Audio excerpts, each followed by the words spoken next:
As the technology sector in the country continues to grow, the inclusion of women into the industry becomes more imperative if the growth is to be sustainable. Entrepreneur and founder of Girls Invent Tomorrow and Anglo-African Events is Thuli Sibeko, who joins us to discuss how we can empower young girls as well as mentor them into the technology careers. She's with us here on the show. Thuli, pleasure to have you with us. Thank you for having me. Much Such appreciated. An honor, yeah. Well, you know, Rwanda, I was thinking now, before I talk about South Africa, they seem to have done wonderful things with ICT. They're creating opportunities, introducing technology and so forth. And in South Africa, it seems to be something that is led by big companies the most. It's not ordinary people, not to that same extent, that actually influence what goes on in ICT. What do you think about that? Yeah, I think it is very true. I think the problem is, you know, we've got limited resources. You know, a lot of people come from environments where they don't have basics like a simple computer. You know, a lot of people grow up. I mean, if you look at the world globally, some of the young people grow up with technology, so it's in their DNA. And you come with us, you know, some parents, for them to sacrifice a computer that's worth, that starts from 5,000 Rand, they'll rather not have that in the household. And I think that's why you find that we are still lagging behind. You know, and we don't get a lot of support from a corporate perspective or even government for that perspective. You know, and I think that's why as a nation we are getting left behind. Let's talk about your concept then of Girls Invent Tomorrow. What are you seeking to achieve and how are you going about it? I think for us, you know, when we came up with the idea to run this organization, it was, we were sitting at an event, you know, 3 females, we were sitting in an event, a technology run event. And we saw a lot of the events that we do, like a lot of the people that attend the events are mostly men, dominated by men.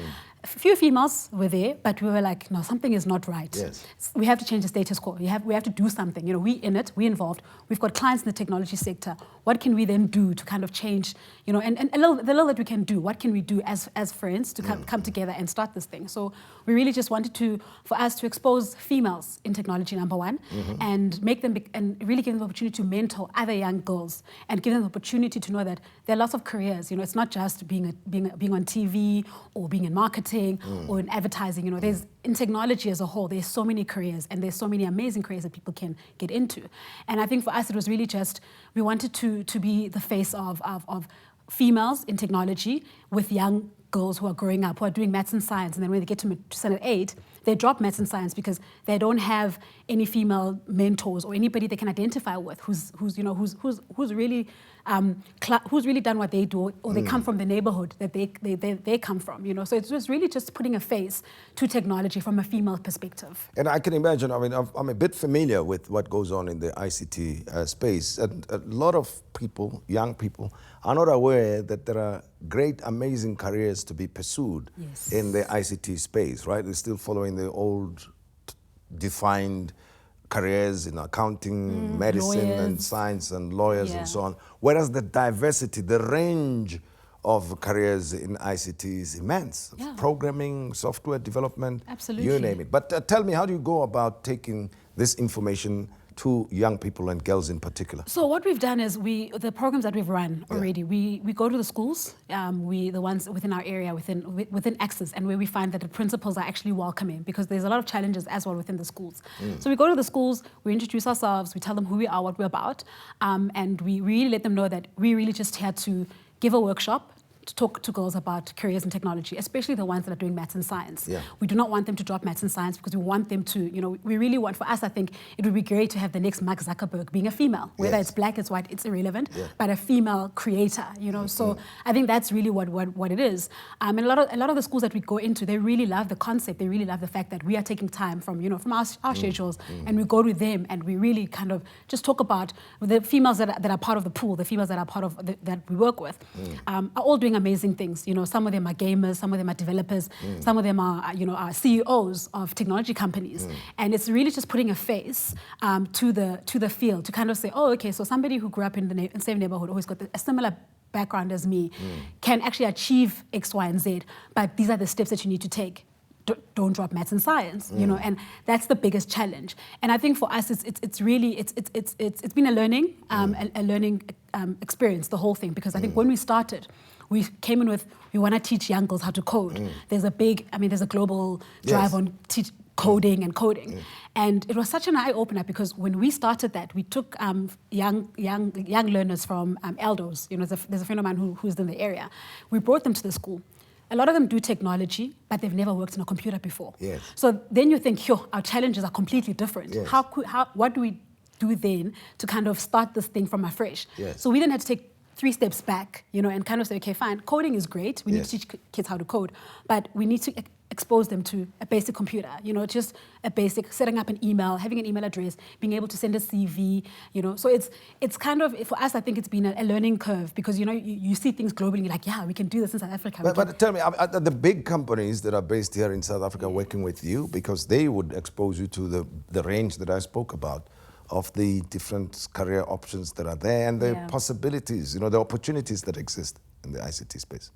Well, look, the companies that we work with, I think everybody's got their own red tape. Everybody's got limited budget, everybody's got limited resources and what they can do. I think for me, what I've learned with anything that I do that is CSI or whatever is, you need to start the project.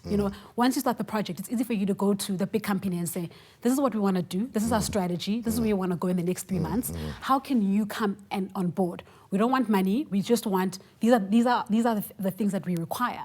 And then you find a lot of the companies will come on board and say, okay, fine, I can give you machines. Like one of my clients that we're running with is the machines are from them. They were like, we can't give you money, but we've got machines. We can give you laptops to work from. So they make the job easier for us to run. And then the few will say, we can't physically give you money, but we can help you with catering. We've got a caterer within the company, but we want we want to be listed. But now the young people themselves now, because you're creating a sort of push effect, and then the pull effect in return. There might be young people who are listening to you, young women, and saying, okay, I love what you're saying. Hey, I'm ready, I'm here. Yes. How should I join you? Well, we are online. We have our email, our website is girlsinventtomorrow.com. Yeah. Twitter, it's Girls Invent. And obviously they can get a hold of me via my email, which is thuli.sibeko@me.com. But yes, we really... Speak fast. Thuli.sibeko. Thuli.sibeko@me.com. Okay, all right, got that. Yeah, so I missed it earlier. No, it's fine. So I think for us, it's really, the more we have, the better for us because we really want to spread the word. We want these young females to know that they're not alone. There's a lot of females who've made it, who want to mentor, but a lot of them didn't know how to do it. Yeah. So we're really just the company that's giving the people the opportunity from a mentor perspective and from the learner's perspective. Yes. So we try and put people together and really just give everybody the opportunity, to network and to kind of learn and and grow themselves. But here's a catch, though. Some of the things, and like any other thing, there will be the early adopters who get it. And there are those who would be laggards who take long to understand what's going on and may be thinking that it's a mere trend, that there's nothing, it's fashion, it's fashionable. But it's bigger than that, isn't it? It is much bigger. The whole story of the proliferation of ICT and careers in the ICT is a train that is moving on. It's not going to be reversed whatsoever. So how do you make a case then to people who say, I hear you, but just demonstrate, show me that this is it. This is the new thing. Yeah. This is how the world has moved. I love that question because it's, for me, it's, you really have to show them how the world is moving. People who are creating, who are making things are young people who are sitting at home with access to a computer, and they're just creating things. They're creating apps, they're creating software that big companies are using. So, for us, we normally just use examples of people who are doing it with just a simple thing as a computer, And I think it's also just showing them the trend of how the world has evolved. We're using technology for everything. You look at how a simple thing as you've got your phone, I've got apps for everything. I'm always on my phone, checking in, so the world has moved. It's not longer... I'm telling people I work with to reduce the amount of time they spend on their phones. Yeah, well, it's all good. Sometimes you still want human attention. Absolutely. Otherwise, imagine I'm talking to you and I'm on my phone. I'm checking all the apps and no, but I think you need to know your context. Doing this and so on. Yeah, I think it's also about context. Yes. It's about where you are and what you're doing. It's apps and technology that we're using is there to make our jobs easier as human beings, to kind of move faster and to do things a bit better. They're not there for us to sit and forget human interaction. So I think that's also very important. We mustn't forget human interaction. But for me, the world is changing. If you if you don't use technology, if you don't apply yourself to technology, you're going to get left behind. Sure. That's the reality of it. You see how people who are in technology are running the world. They are the new, they're the new game changers. You know, big companies are going to them. Silicon Valley as a whole in the US is the hub of how things are globally, how things are going. The US government is reaching out to Google. So those are the people that are changing how we do things. So really for us, it's about just making them see the steps and where things have gone and who the game changers are. And for us, it's also just while you show them the game changers, like your Mark Zuckerbergs or the young ones, you also need to also show them the females that are becoming game changers. Look at a company like IBM, for instance. They've got a CEO who's a female. Yahoo. Yes. Female CEO. That's right. So it's all those things where you kind of say to them, this is where things are going. CEO here, South Africa, Facebook, Miss Njingila. Yeah, she's also. Njingila, yes. Yeah, she's also even when EHP back then, they changed this whole the whole shape of the look of technology. Yeah. The CEO was Umam Togo, and. Unfortunately, they've gone backwards. But I think for me, back then, when I started working with them, it was so inspirational to see a female. Well, I think the point is, technology. let's go beyond being consumers of this thing, right? Just using social media and what, and rather create it yourself. Who knows? You might be creating a new channel altogether or a new direction, right? Absolutely. And I think that's also one of the key things. Right now we are running a 12-week program. We've got some guys who've joined the program.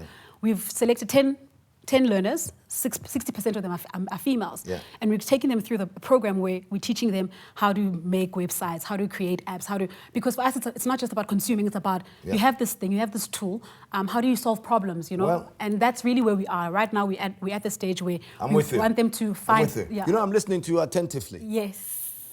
The regret is I can't be part of the program because I'm not a girl who's going to invent tomorrow.